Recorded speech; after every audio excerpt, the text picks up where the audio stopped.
bienvenue sur Humain tout simplement, le podcast de Béatrice Millettre, docteure en psychologie.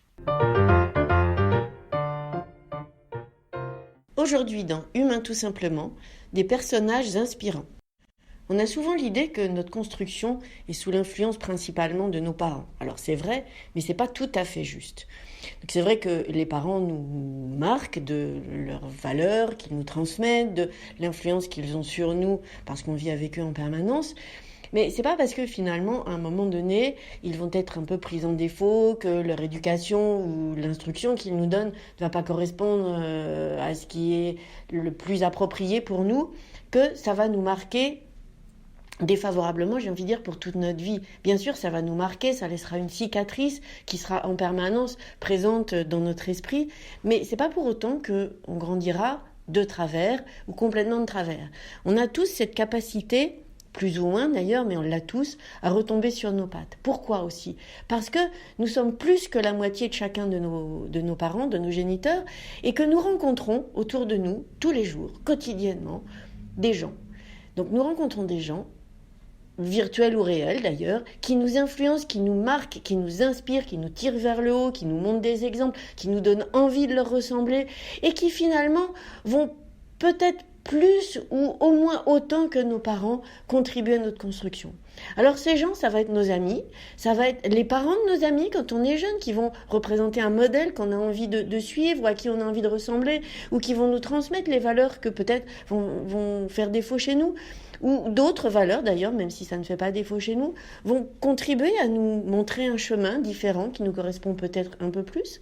Et puis, des enseignants, on a tous eu des enseignants un peu emblématiques à qui on a envie de faire plaisir, pour qui on va se dépasser, pour qui on va déplacer des montagnes, pour montrer que l'image qu'ils peuvent avoir de nous n'est pas forcément la bonne. Tel enseignant qui nous dit « toi tu n'y arriveras jamais », qui a bien compris que c'était la manière de nous pousser à nous dépasser, ou tel enseignant simplement qui ne nous dit rien mais à qui on a envie de plaire, et c'est très bien comme ça.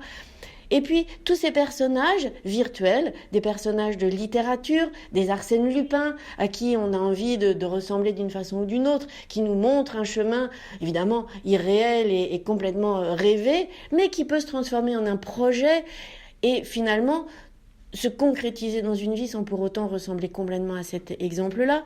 Tous les personnages de bande dessinée, de films, les acteurs, les personnages aujourd'hui de manga, les chanteurs qui, de par leur musique, finalement, nous inspirent, pas uniquement par la musique qu'on chante, mais par les paroles qu'il y a dedans, par la personnalité qu'elle a leur. Eh bien, tous ces exemples, je le trouve important dans l'époque qu'est la nôtre aujourd'hui, que ce soit de la littérature, encore une fois, de la musique, que ce soit des artistes, des plasticiens, simplement des gens que l'on croise, des gens à qui on a envie de faire plaisir, de ressembler. Ces personnes-là, essayez de les identifier autour de vous, pas pour leur rendre un hommage, mais pour savoir qu'ils sont là, qu'ils sont importants, et pas vous dire que finalement la vie que vous avez reçue de vos parents est la seule qui compte, est la seule qui importe, est la seule qui puisse vous marquer. N'oubliez jamais qu'on a tous cette capacité à retomber sur nos jambes. C'est fini pour aujourd'hui. N'hésitez pas à me laisser des messages, à me dire les sujets que vous aimeriez me voir aborder. Je vous souhaite une excellente semaine. Portez-vous bien. À la semaine prochaine. And the world has made me strong, but it can't contain me long.